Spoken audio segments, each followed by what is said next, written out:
Why are you asking me if I've seen some shit like this before? Do I look like I've seen some shit like this before? Hell no, I ain't never seen no shit like this before. Who the fuck would want to climb up on one of these walls and hang one of these? Must have been a big elephant-ass motherfucker. That, weirdly, was a quote from Mimic from 1997, and this is the science fiction rating system. And I am joined, as ever, as we have been for nearly 300 episodes, by my fellow co-hosts, Sam Draper. Hey, Sam. Good evening. Big pause. And Chris Redding. Hello. Hello. It's nearly 300 episodes, isn't it? We're getting there. Yeah. 250 something. Yeah, 250 something. And as ever, we're doing a horror film wildly off Halloween. That's normally what we do, isn't it? We do a horror film. That's our thing, isn't it? Yeah, we do it like a month or 2 months after Halloween. It's science fiction ween. Science fiction ween, yeah. To be honest, I kept thinking, I don't know why this film, I know one reason why this film came up, we'll get to that, but also I don't know why I kept thinking about this film. Kept popping up in lists of, I don't know what list, but it does keep popping up anyway.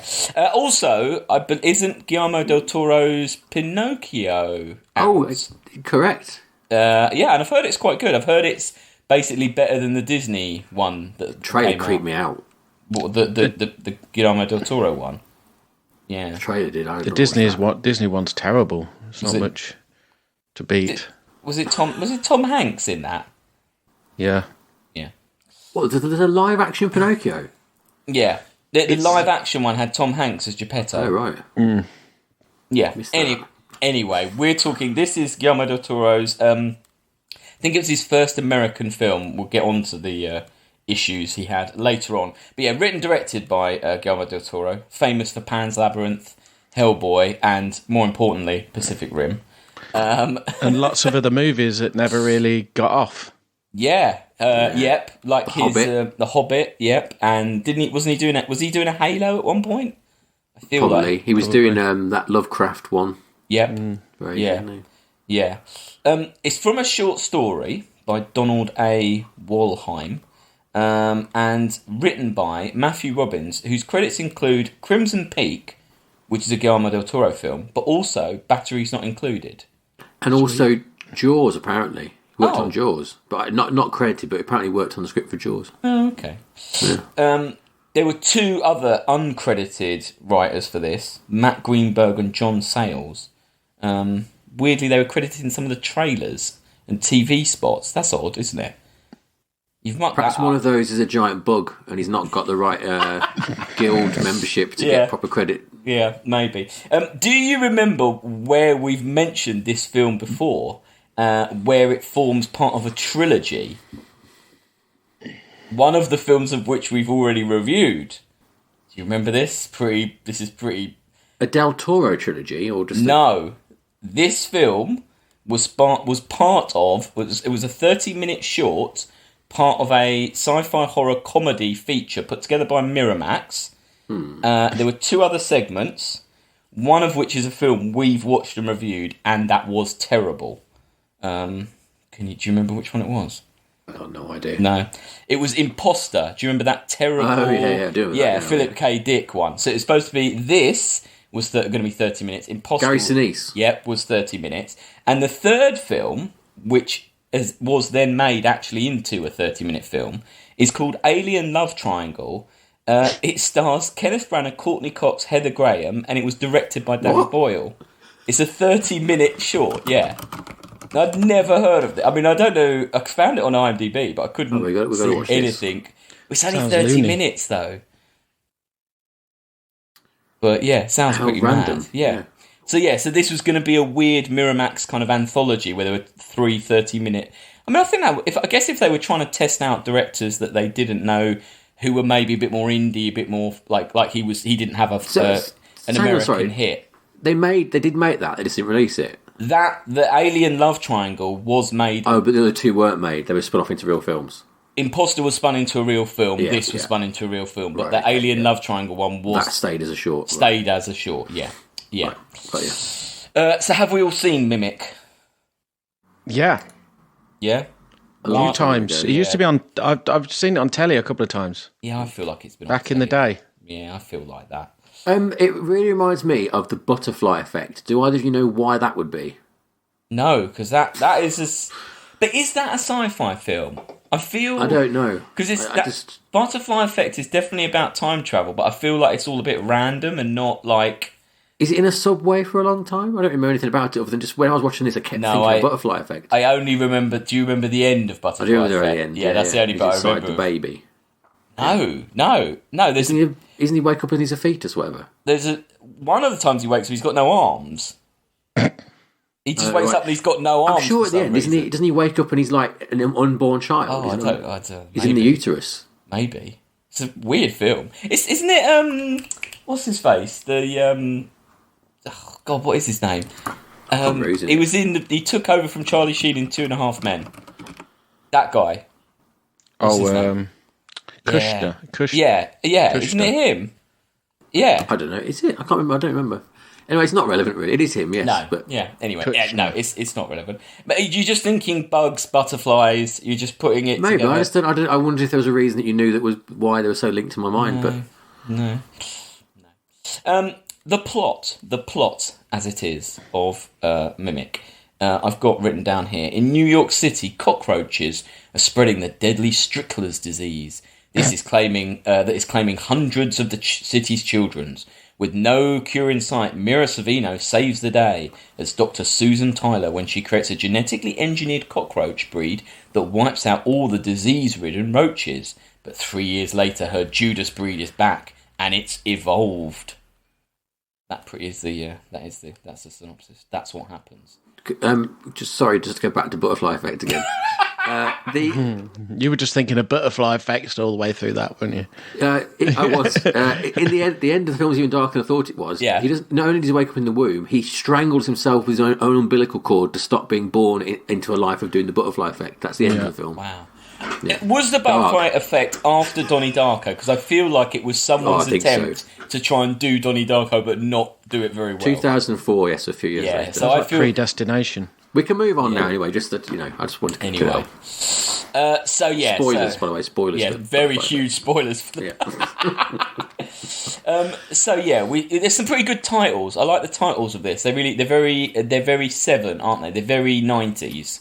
Yes, these titles kind of overlaying images. It is super 90s. Bit scary, kind of scratchy, like scratched out stuff, and it's all a bit like a 9 Inch Nails video. Yes, like a 9 Inch Nails video. Yeah, it's a lot like that. Looks like a serial killer film, but it's not. It's basically just like I say, there's this disease, and it's killing loads of kids, and they don't really know what to do about it.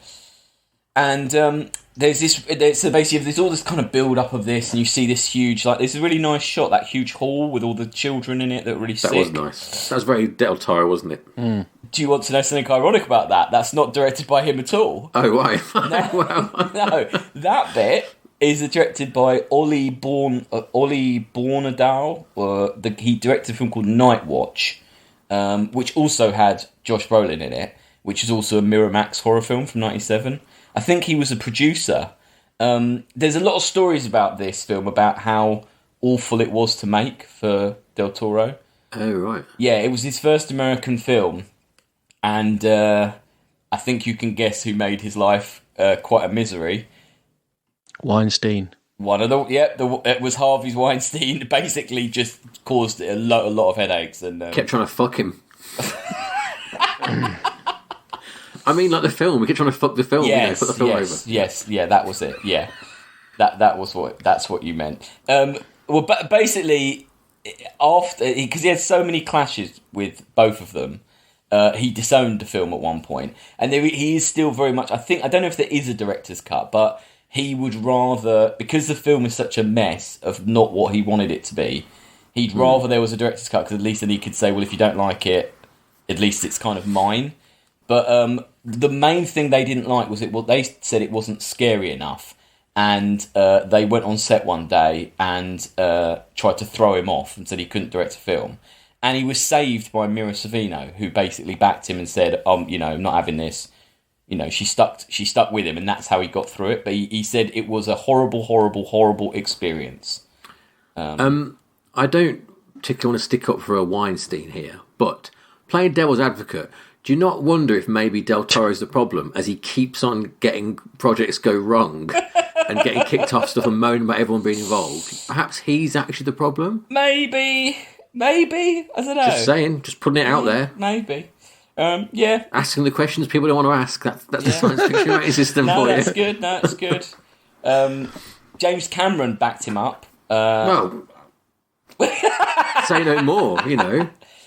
James Cameron said when he won the Best Director Oscar for Titanic, Harvey came up glad-handling me, talking about how great they were for the artist, and I just read him chapter and verse about how great I thought he was for the artist based on my friend Del Toro's experience, and that led to an altercation. Cameron claims he nearly hit Weinstein with his Oscar statue before they were ushered back to their seats. Nice. Yeah, there you go. But Sounds like an abusive industry. Yeah. Oh, who'd want to get involved with that? Yeah, no one would. Anyway, there's this disease. It's nasty. And the next thing we know, Mira Savina's down some pipes. She's releasing bugs. There's goo coming out of the bugs. Then bugs are dying. And then suddenly we flash forward and she saved everyone.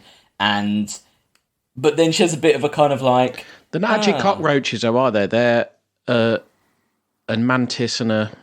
It's a hybrid between a mantis and a termite that releases an enzyme which accelerates the roach's metabolism with the effect that the roach burns calories faster and can't nourish themselves and then starve to death.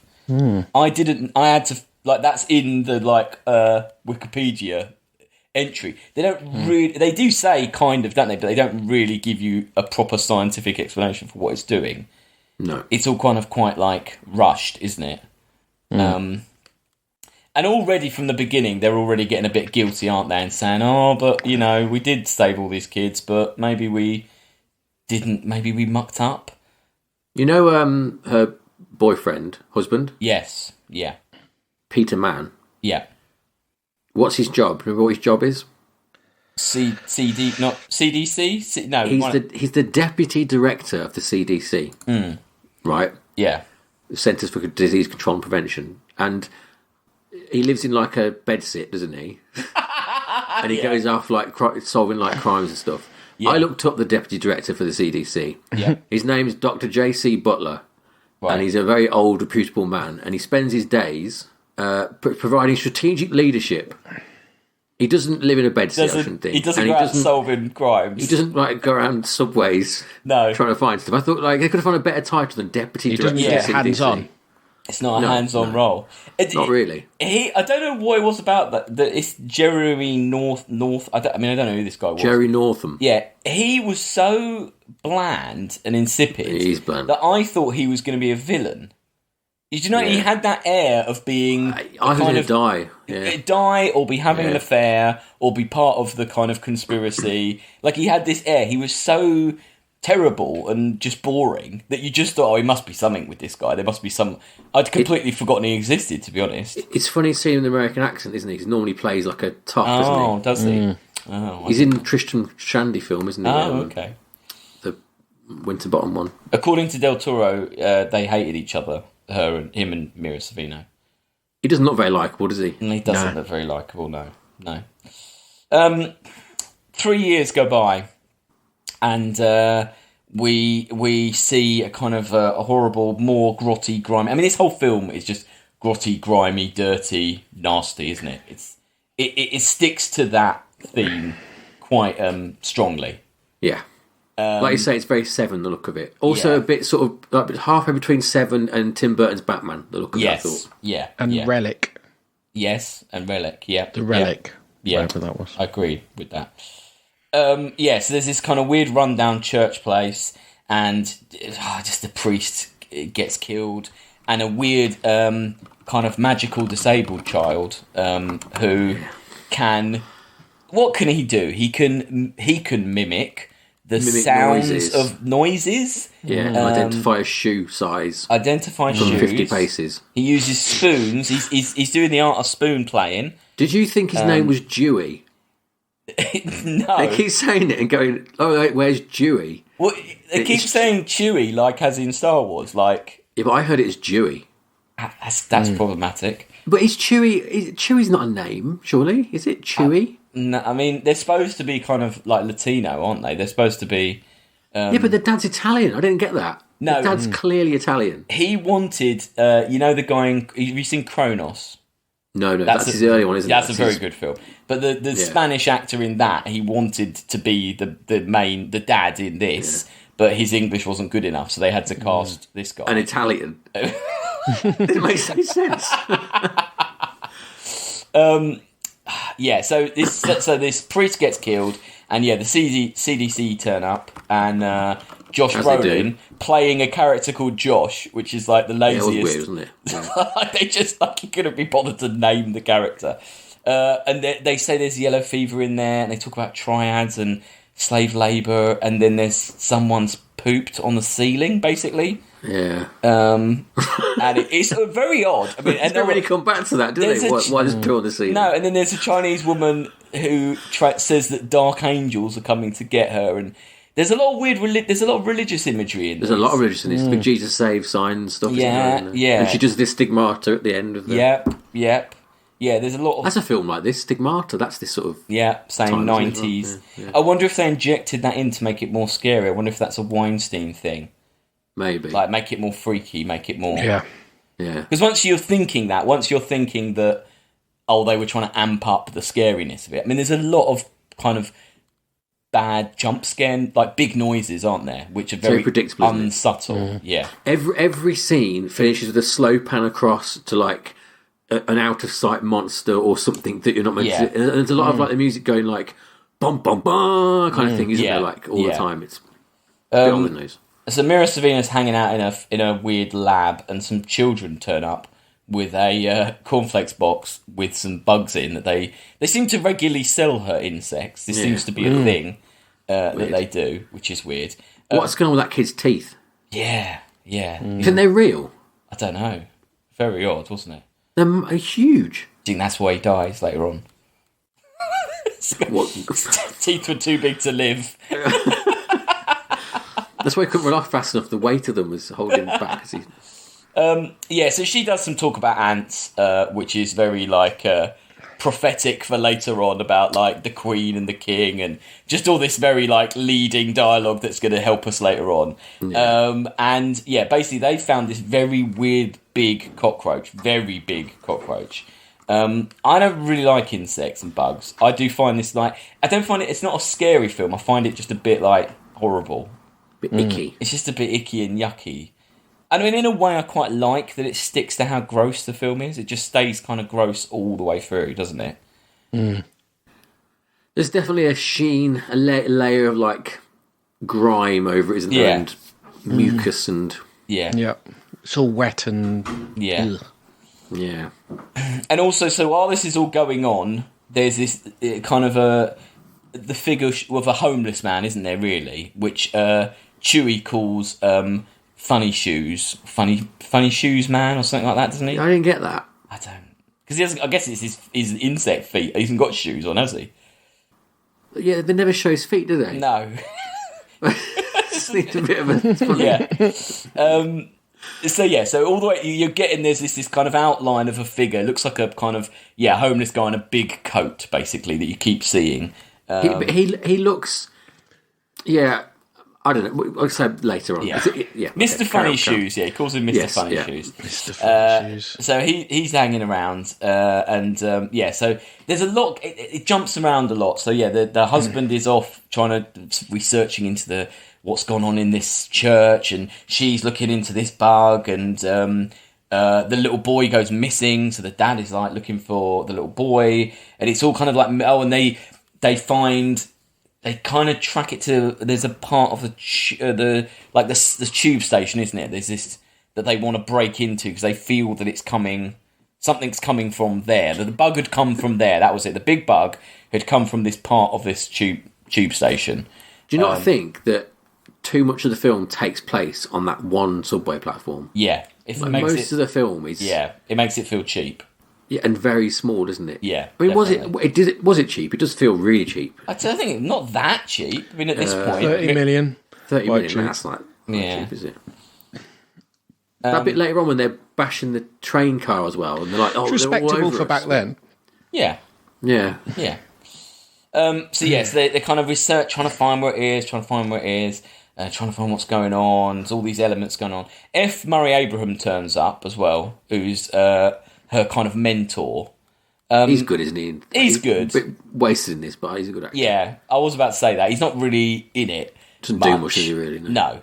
And he also says, he's all like, yeah, I didn't think you did a good thing when you made that weird genetic bug, but now I've got 2 grandkids, so I guess it was all right. He's just a bit like, I guess it was all right. So she's very much kind of like, isn't she? She's kind of in her head about, oh, what did I do? Was it me, this giant bug? Was that all me? It's very obviously her. Yeah. I mean... we've gone past the bit when she gets bitten, haven't we? Oh, yeah, in their flat, yeah. Again, they're like disease experts. No one's wearing a mask in this film. No. At any point. No. CDC guy should know better. No, shouldn't they? They're in areas very... I mean, they're yellow. They say it's yellow fever, don't they? There's all sorts going on. I mean, there's shit we've got on the ceiling coming down. I'd be wearing a mask there, and I'm not CDC. But she gets that bug that she's never seen before, no one's ever seen before, and it bites or whatever. Yeah. And, like, they show, they go, oh, they've drawn blood. Yeah. And she does nothing to, like... think maybe I should look into this disease that I might have. Now. It's very irresponsible CDCing, I think. Yes, it doesn't make. Well, I guess the CDC was sort of some backwater department in the 90s. Like, probably they were a bit of a joke. Like, even if they were big, though, we would have no they were like idea, would we? But we wouldn't know what they were, would they, before COVID? That's the thing, isn't it? You could put CDC director, and people would be like, well, whatever, like, fair enough. But now, after this, you're like, well, hang on.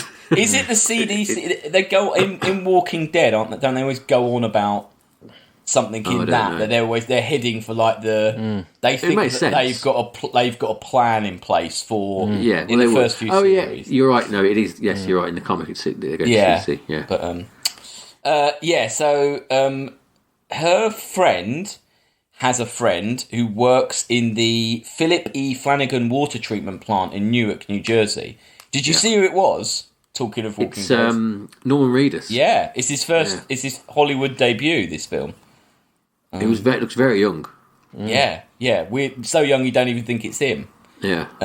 So what he's found in the water treatment plant is just a mutated weird bug thing, isn't it? Like it's like I guess you're supposed. I guess they're kind of showing you the stages. So they're the little bugs first, then they get this kind of a bigger bug, but it looks a bit like a flesh sack with teeth sticking out of it. Kind of. And then you're kind of basically moving towards the fact that, which is very obvious from the beginning, that this Mr. Funny Shoes, this big figure that they keep seeing, this is an insect as well, basically. So we kind of move to the main bit of this film, which is that everyone's basically down the subway.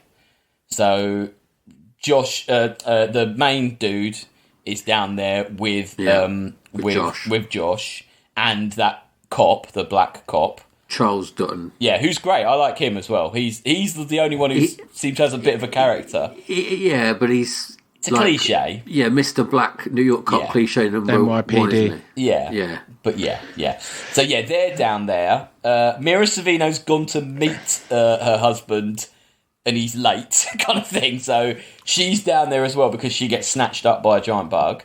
And Chewie's down there because he's gone to investigate the church, and he's Why don't the bugs eat him? I don't know, because he can talk to them with his. It looks terrible when it reveals the bug.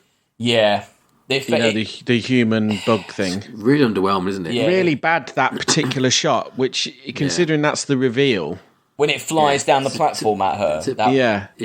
Like all the like. The creature stuff is really good, where it's like a practical creature. Yeah. But then this face on, I just don't know why they didn't do it practically because it looks terrible. It's so jarring, isn't it? And you could just do the flying shot as CG, couldn't you? You haven't got to do the standing up shot. Or just a close up of its face thing coming away. Yeah. Or, No, you're right. Yeah. No, it doesn't work, does it? And then Chewie's dad is looking for him. So all the characters are basically in the same place. Don't you think it's funny how, like with CG, I've probably said this before, but like how, like the further away you get from films, the CG ages so badly, and things like practical effects don't, in a way that And at the time, no one would have foreseen that, would they? I bet they wouldn't have thought like we're going to look back at this and this bug's going to look fucking dreadful. It's such a strange thing about films, like because it'll happen now. I bet like Avatar 2 now in 30 years will look crap, won't it? You know, or there'll be something like, oh well, we didn't. Why did we not have holograms then? You know, like it'll be something where there'll be a jump where we'll just be like, well, yeah, but that's what I mean. It looks so flat. Do you think that'll happen? Do you think like Avatar and Avengers and stuff will look terrible? I don't know, but things. 30 years' time. You're right. Things start looking bad a lot quicker than you think. The only thing I say doesn't is most of Jurassic Park still looks good. I think, which is amazing considering that was like the first time it was done. Yeah, that seems to age a lot better. I don't know whether that like has got like in subconscious get out of jail free card in your head or something. Yeah. I don't know. Yeah, maybe. It does look good. F. Murray Abraham's working on this bug carcass, and he finds functioning organs. And says it's not a random mutation. How do they explain how big they are?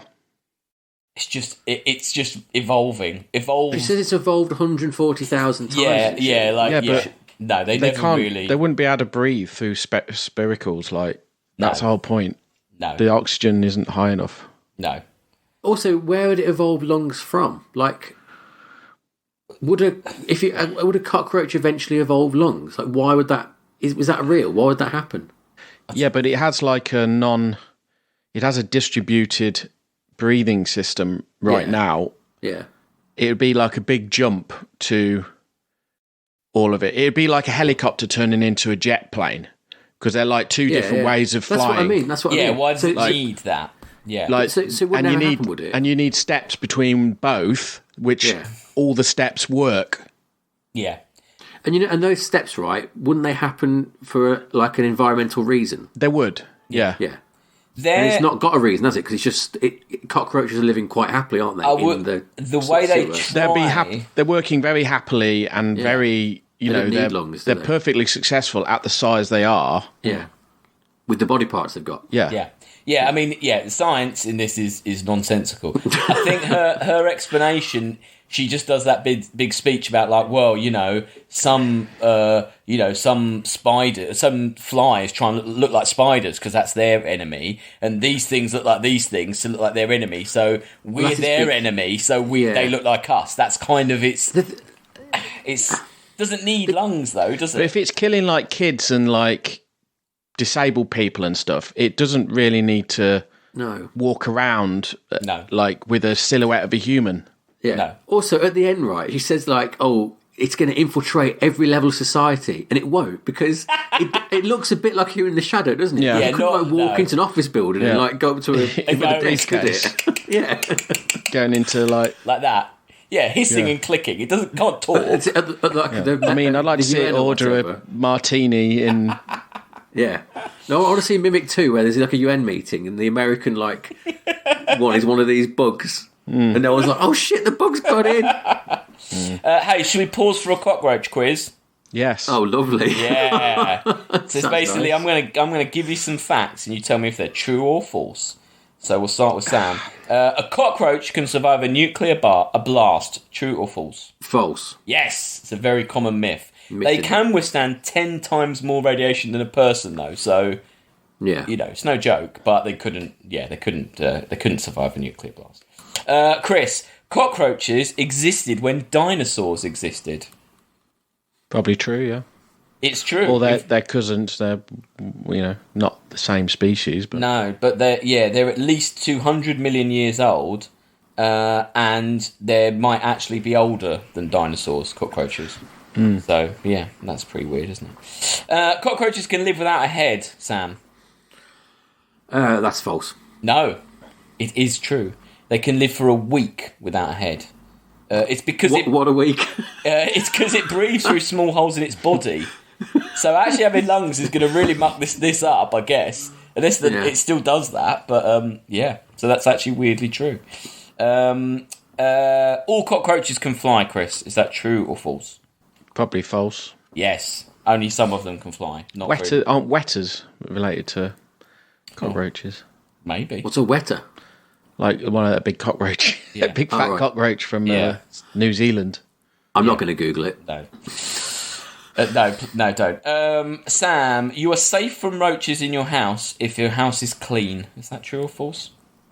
Isn't it climate related? I'm going to say false. Yeah, no, they don't really care. If they can get in your house, they'll get in your house. It's all about getting food, really. I stayed at Airbnb in Japan.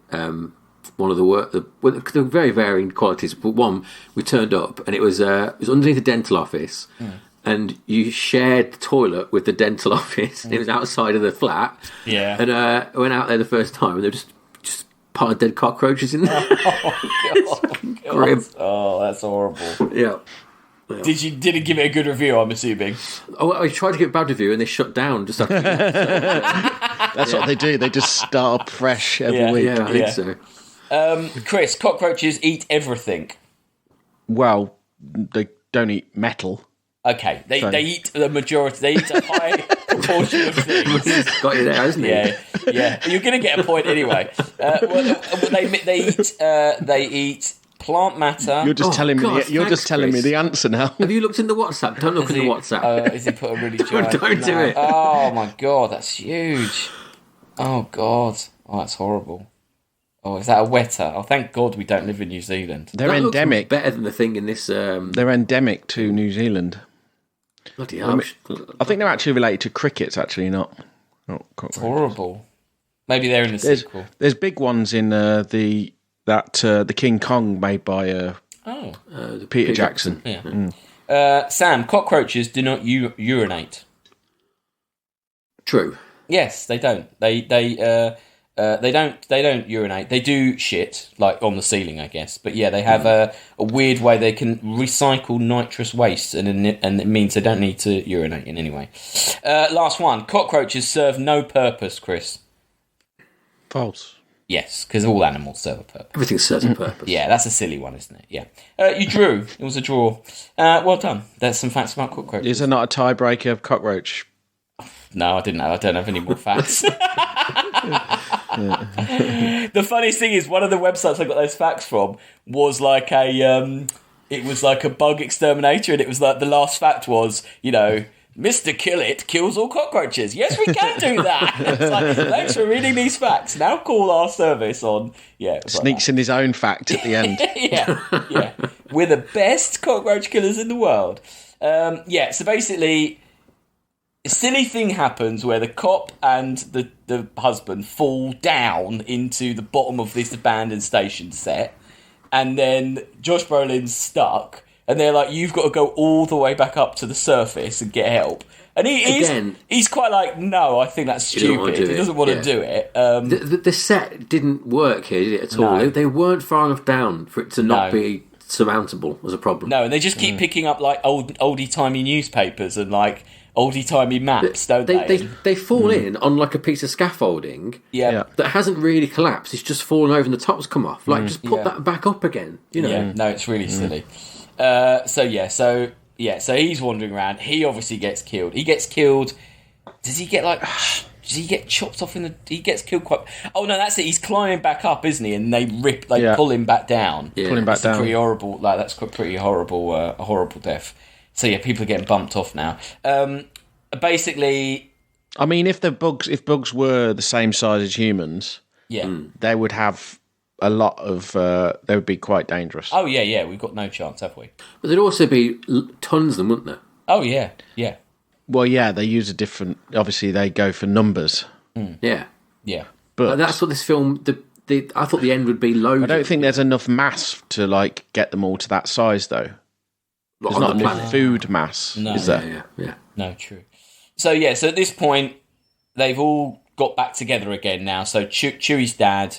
Mira Sorvino, her husband, and this cop, they're all together now. And yeah, basically they do a big speech about some science stuff. And basically she says it took 40,000 generations for apes to turn into humans. And that basically they've put this cockroach through hundreds of thousands of generations and mutations. And that's why it's got to this stage. But the thing is, like you just said, if it hit on the thing that would just work, it would just stay at that, wouldn't it? It wouldn't need to. Yeah, I mean, they're adapted for like perfectly anyway. Yeah, it's kind of it's a bit of a kind They've been going for like 200 million years. I don't know what this has got to do anything about it. It's kind of a bit of a weird kind of science fiction, pulp science fiction mentality that if anything evolves enough, it just turns into a human. Or if there was a really clever, if they did have a really clever reason why it had that sort of face thing, like that, I'd buy it then. If they even had like some reason why, like the only way to get food was to go to a vending machine which looked for a face or something like that. Better, or like, do you know what I mean? Like, or, you know. Yeah, that would be better. Yeah, and basically, she did it early. She does it earlier where she's got the two bits of the photograph. She puts them together, and then in this, she's actually got they've killed one of them, and then she's got the two bits of the head that she bolts back together again. Don't you think the film itself is a bit embarrassed about how unfleshed out that is? Because they don't really ever show the mimic doing the mimic behaviour. No. To lure anyone, is it? It's like they just eat people in the sewers because they're in the sewers. Yeah. And then the only people they get close in mask is that small child, and they don't eat him. So I don't really understand. And why are they hanging around? Like, they're not gathering information or anything. Why are they hanging around at that crime scene in the beginning and going to her house to get that bug back? They don't really have a motive to do this. Yeah, I wondered that. That guy, the one who's like waiting in the rain and goes to the window and gets the child back. Why does he need to do that? It's not. They're not that. Why do they have the drive? Yeah, why do the drive to do it? No. What's the? No, it's all over the place, isn't it? Really, in terms of what the monster is. It is all over the place. So anyway, they concoct a plan that they're going to start this train back up and drive it out. Which, I mean, that's ridiculous. But where's the rest of the NYPD as well? Yeah, no one's coming for them, are they? I was in New York last week, and like there were so many cops all over the place. Like every station's got like 2 cops, and they've all got like fucking guns. Like there's like an army wandering around, like just waiting to shoot something. I don't like these fucking bugs wouldn't last a minute. No, and the fact is that guy, the black cop, would just be like, "Oh yeah, I'm just taking these CDC guys down into the basement. I'll be back in 30 minutes," and they just be like, well, "Where is he? Like why?" Why did he not come back? Where's Josh Brolin gone as well? Why, I think that cop's not really a cop. He just hangs on that station, pretending to be one. I mean, if it mimicked a cop, that would be good. Oh, that would be good. Like it had like the silhouette of a cop's hat or something. Oh, that would be good. So kids would go, like they'd stand at the end of the platform, and like old people and kids would like go and go for help. It. Oh, that would be really good. I think it'd be good if it mimicked a subway train. So people got inside its belly and then just ate them. It drove into the station, was like clicking, and then they all got inside the train. Or a bin, and then when homeless people like get in it to try and pull stuff out, they just get gobbled up. Oh, chomps them up. That'd be great. Yeah. It's got many ideas, lots of ideas. Mira Sorvino discovers that if you rub all the stuff from the bug all over yourself, because it's coming for the blood, they can smell blood. I don't know if that's an insect fact or not. I don't have that on my cockroach quiz. So then they rub the intestines, again, this film's just gross. They rub all the stuff from the bugs over themselves. And there's a hilarious bit when... because there's a subplot where him and his wife have been trying to get pregnant, and she doesn't think she can, but then she has, but he knows it, but she doesn't.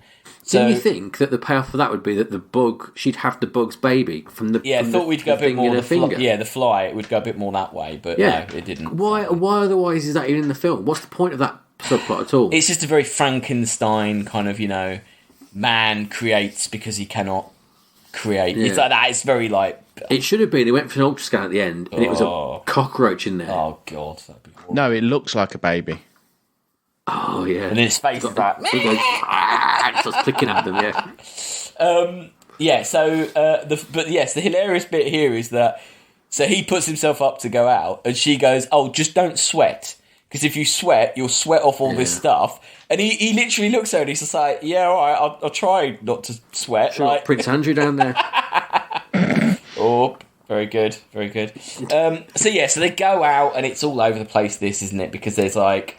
the Chewie's dad goes out and he finds Chewie, but then he gets horrifically murdered by a bug in front of his son, which, I mean, the kid's already not very well. I don't think he'd be much better after seeing that. He's probably better than his dad, though. His dad who's saying he doesn't need to go to school, he's got everything he needs, and he works a fucking shoe shine. learning like about 7. shoes. Yeah, it's not much of a future. No. And then the cop. Do they get the train going? Oh, he fixes the train with his glasses. Doesn't he? Connects the wires using his glasses or something. What's with him as well? He like sings like. Oh, he sings songs when he gets stressed. But they're not songs because they don't rhyme or anything. They're always like he's just going like, I'm walking down the road. My mama says I'm on the street. Yeah. They don't go anywhere or have any sort of like meaning. No. I don't know. Yeah, so I think the cop then realises he's going to die because he's already horribly injured. He lures the bugs to him. Susan and Chewie go up in a dumb waiter that seems to be there for some strange reason. They built into this tube station. I don't know why they've built a dumb waiter into it. Is it a paternoster? What's a paternoster? One of those lifts that go. They're always going up and round. Oh, I don't know. It probably isn't. I just like saying the word paternoster. Yeah, fair enough. I thought it got a bit like Alien 3 in this bit because he starts crawling down tunnels and slamming doors on them. You know what that is, don't you? Why? Because Charles Dutton's in this and he's in Alien 3, isn't he? He's the preacher in Alien 3. Maybe he snuck them some... you know what you should do? Here's some tips for my time in Alien 3. You know, and then it goes like Aliens because then the husband goes in the room and there's all the eggs and the eggs like start going like opening and he knocks a pipe, doesn't he? And he blows it all up and jumps in the water. That is really funny though because he's trying to light the lighter and it just keeps failing. And it goes on for ages of him, so basically... Isn't it the very they killed? I don't know how he ignites it, but then also manages to jump in the water, very deep water that he's found that's there for some reason. Yeah. And there's a shot of the girl jumping away from the explosion. Yeah, and she's completely engulfed in flames. Like the timing is all wrong. And like also, you can't ignite like a bomb and then fall into water. No. And also at this point, you see up on the street, and it's just like everything just starts exploding, doesn't it? I mean, like, the amount of people that would be killed by this explosion. I mean, I know they've defeated these bugs, but you can tell that's in the Warner Brothers set because they've got this distinctive, like, tube entrance that they use all the time. Yeah, and just things are blowing up. Go on the back lot. Yeah, suddenly the police are interested. So then it's basically her, isn't it, kind of facing off against the... It's her facing off against the male. That one's the male, is it? She meets it in the corridor and she goes, "That one's the guy," or something like that, to the bug, as if the bug wants to know. Yeah, stupid film. And it's really so she fights it off. Yeah, you as you say, she has to stab her palms to create the stigmata for some reason to lure it, and then basically it just gets hit by a train. I don't know why the train doesn't see that there's a giant insect on the track. He does. He's beeping all the way down. Oh, is he beeping all the way down? Yeah, for ages going... He thinks it's just a bum.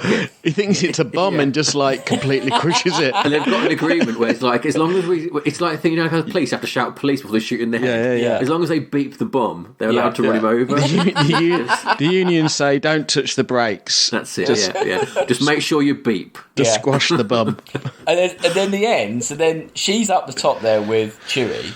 And there's a brilliant bit where she says to F. Abraham Murray, he's like, yeah, you killed them all. And she's like, I guess no one survived. And he's like, nah, no one survived. Everyone's dead.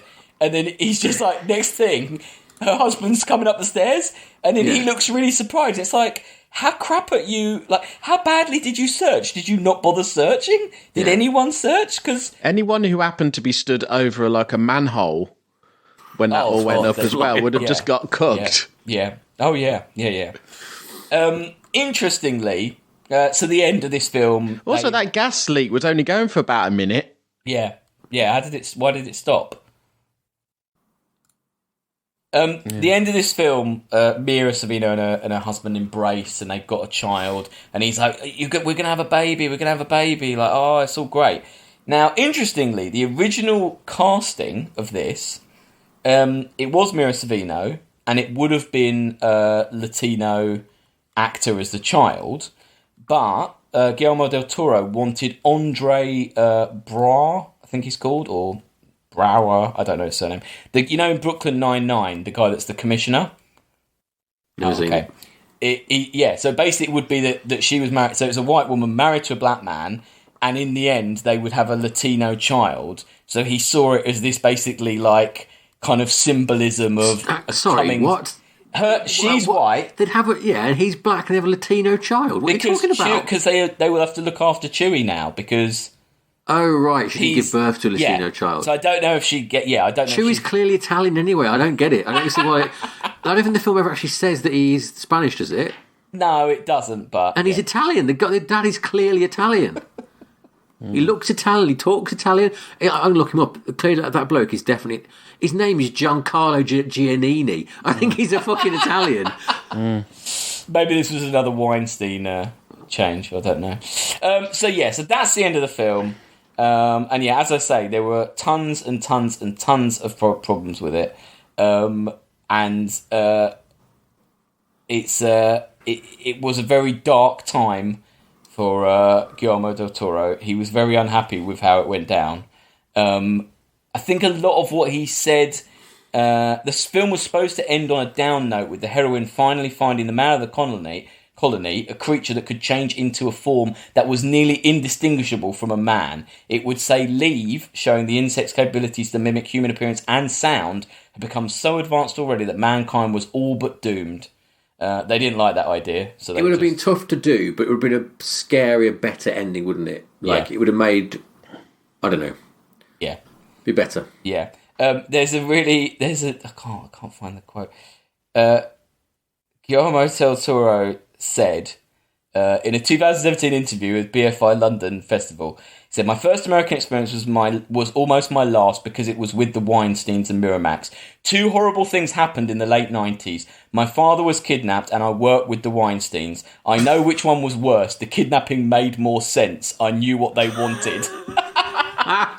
The only thing that pulled him through was reading Hellboy comics, and he became obsessed with Hellboy, and that's why he then went to do the adaptation of Hellboy, which I'd say was probably a more successful. I think this was much better film than this. Much better film than this. So that is the end of Mimic. It's got 2 direct-to-video sequels. The third is called Mimic 3 Sentinel. Lance Henriksen's in that. Oh, okay. I think as a Mimic. There was a 2020 reboot. Paul W.S. Anderson was supposed to be doing it, but I think it seemed to not happen. This would be a good one to reboot. Do you think? Remake. Think better. I think insects mimicking humans better, or more gross, or more. Either you make it better, and more interesting, and more scientific, or you make it more ridiculous. Like you said, one's a bin, or they're like they're more a train. Like it's like it's. I think a few of them get together and they're like a band, and then they actually get tips on the trains. Yeah, and then they just earning a normal living, and it only really kicks off when like they get attacked by the cops or something. Yeah. So they're just living normal lives. They're quite happy. They don't need to eat. Yeah, eating people as well. Oh, they are eating people. Yeah. Okay. No, I don't think they are at the beginning. Okay. Like they're just working for tips. It should be that like their compulsion is to eat people, but they're trying to fight it. And they are. Yeah. That would be good. I can see. They're sticking to vending machines, but then it kicks off because one cop shoots one or something. Yeah. And then they get a taste for cop. And they actually put on the uniforms. And he actually managed to walk into the precinct and have a whole scene with, like, the police commissioner in the office. You could call it... Yeah, you could do it where they can't actually really talk, but, like, the police... Just there going... Yeah, and he's, like, talking at him going, the cop, you're no good, Jones. He's talking I'm taking your badge. You could call it Mimic Forever. No, it wouldn't. No, it'd be a revamp. It'd just be called Mimic the Next Generation. Yeah. So that's the end of Mimic. We've got to the end. The final train has pulled out the station on Mimic. What did we all think? What are the thoughts apart from reboots? What are the final thoughts? Sam Draper. Pretty rubbish, really. Didn't look very good. Didn't make any sense. No. There's too many.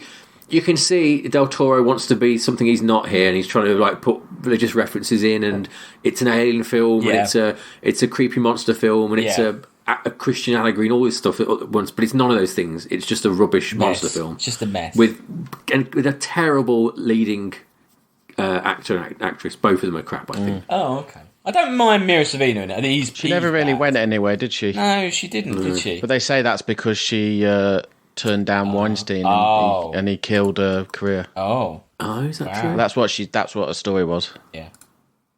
It sounds to me like everyone involved in this film is making excuses for their lack of progress. She's not that excuse. Del Toro got the excuse of the Weinsteins, and yet, make a good film, mate. You see Nightmare Alley, fucking shite. So when he gets a chance to make a film, it's still rubbish. I'm not questioning the story, but Who knew? No, I'm not questioning her story. I'm questioning his story. Who knew you'd come out as such a Weinstein supporter, Sam? I'm not. I'm just headline. Yeah, him too. Chris, what you saying about Mimic? There's bits of it which are interesting, but I do think it's probably not properly thought out. But I also think it's probably a bit of meddling from the Weinsteins. But they wanted it more scary. Apparently, they wanted a scarier film. Yeah, but in that kind of base. Kind of just like jump scares and you can see that, can't you? And like I say, all the cuts and the music score definitely but bear that out. It is kind of handicapped by the VFX, I think. Yeah. Everything practical is really good, and I think if he just would have gone down that route more and must make it more of a gritty, not so stupid story. Yeah. But there was lots of shitty monster movies of this era, wasn't there? Yes. There's Anaconda and there was kind of a horror resurgence. I guess it's a kind of Relic Scream thing, isn't it? I guess it was that kind of trying to cash in on that Stigmata. Yeah. Mothman Prophecies? I like Mothman Prophecies actually. I quite like that film. Anyway, Butterfly Effect. It's not great. I don't think it's great. Like I said, I kind of like its commitment to just being gross and dirty and dark and kind of horrible all the way through. It's got a coherent look, hasn't it? Yeah, I kind of quite liked that about it, and it does. Like I say, it doesn't scare me. It kind of makes me feel a bit sick. Yeah, not in a kind of way that. Oh God, what's that? What was that film that we all said we'll never watch again? Splice. Yeah, not like in a Splice way, no. Anyway, so where does it go? Imposter, as I said, which it was supposed to be part of a weird portmanteau trilogy with. That is at 240 in the list. It's not as bad as Imposter. It's not as bad as that. No, that was absolute dog shit. That was. What do we think though? It ain't great, is it? No, where is the Relic on there? We haven't watched Relic, haven't we? Oh, okay. No. Probably not a sci-fi. Is it better than Star Trek Nemesis? Asking the big questions. That's a big question. Or Species? Is it better than Species? That's a better example. I don't think it is better than Species. I enjoy Species more. No, Species is awful, but it's like... Species is more important. Yeah. Important how? How Species important? It was kind of important in what it was... Yeah, it was... I know it was a little bit B-movie, but this is like a B-movie too. Sexy sci-fi films. That's sexy sci-fi. It was important to the sexy sci-fi. It was important to teenage boys at the time. Yeah. I think Species is a better film. Species is more fun, isn't it? Yeah. I think we're in the right area, though. I mean, I think it's not much worse. Yeah, I mean, Simone and Barbarella. I think it's worse than Barbarella. I don't know if it's worse than Simone or Idiocracy. I think it's around this area. Universal Soldier was a huge disappointment when we watched it again. So I think maybe above Universal Soldier. Yeah, I don't think it's better than Next and Idiocracy. Is it better than that? Below Barbarella? Below Barbarella, then. Simone was a bit of a mess as well. Okay, there we go. So there we have it. Mimic comes in just below Barbarella, just above Simone or S1M0NE at 210 in the list. There you go. A lot lower than Pacific Rim, I would say, which is I think the only other Del Toro we've probably done. I don't think he's made many sci-fi films, has he? Really? It's chrono sci-fi, isn't it? Is it? I feel like it's a bit like magical fantasy. There is this device he uses that kind of... I should watch it. Yeah, it's really good. It's very good. I don't know if it's sci-fi. It's Hellboy sci-fi. No, it's definitely fantasy. No, yeah, because they have things like the He lives in Spear of hell. Destiny and stuff. Comes from hell. That's, That is, yeah. you know. Yes, so that was Mimic. What, pray tell, is next week? Next week is Schwarzenegger's Jr. Christmas is coming, so we're watching some. Christmas is coming. Arnold's getting fat. It was a Christmas film, wasn't it, Junior? Weirdly, it feels like not set at Christmas. It was released at Christmas. He did a few Christmassy films, didn't he? Jingle All the Way. Yeah, Jingle All the Way. Yeah. Not a bad movie, actually. Last Action Hero feels like a Christmas film to me, even though it's not a Christmas film. Yeah. all his comedies feel like Christmas films. You're right. Yeah, Kindergarten Cop does as well, doesn't it? Yeah, it does. Yeah. In fact, Kindergarten Cop might be a Christmas film, isn't it? No, I don't think so. No. I watched Kindergarten Cop 2 with it's got Dolph Lundgren in it. It's not very good. Yeah. But it's non-official, probably, right? I don't know. I mean, it's kind of the same. It's the same kind of idea. He's got to go undercover as a cop, and he's, it's weirdly. I don't know. It just doesn't work. Terrible. I don't mind. What was the one with Hulk Hogan in it? It's crap, wasn't it? Mr. Nanny? No. What's Mr. Is that Mr. Oh, was that Sylvester Stallone? Oh, I don't know. Oh, Suburban Commando. I'm thinking of. Remember that? Yeah, no, I don't think I saw that. Yeah. No, I don't know that one. Well, anyway, next, as you say, Kindergarten Cop 2, right? The Yeah. poster for it has got in big letters, all new movie. what? Because you might expect it to not. I don't know why. I don't know. That's weird. That's brilliant. Oh, That's because it's not the same cast. It's all new. I've never seen that on a poster before. All new movie. Yeah. No recycled footage. No. The best joke in Kindergarten Cop 2 is that they all have lunch together, and he has like a peanut butter sandwich, and he lets the kids have it, and they have one of them has a horrific allergic reaction to it, and then he gives them all sweets, and they then have they all go hyper, and it's all this oh no, you're not supposed to give them sugar, you're not supposed to give them nuts and stuff like that, and he's just very bloody stuff and nonsense, kids in my day. He's all a bit like that, Dolph Lundgren, but yeah, wouldn't recommend it. First one's great. Anyway, we're not doing that. We're doing Junior next week. So the Kindergarten Cop rating system finished. Nice. Yeah. Banging one these days. and then two. Yeah. That's how it goes. So next week, Junior. Ivan Reitman's Junior. Yeah. Excellent. Well, until then, we'll see you anon. Click, click. Bye. La-di-da. Cheerio.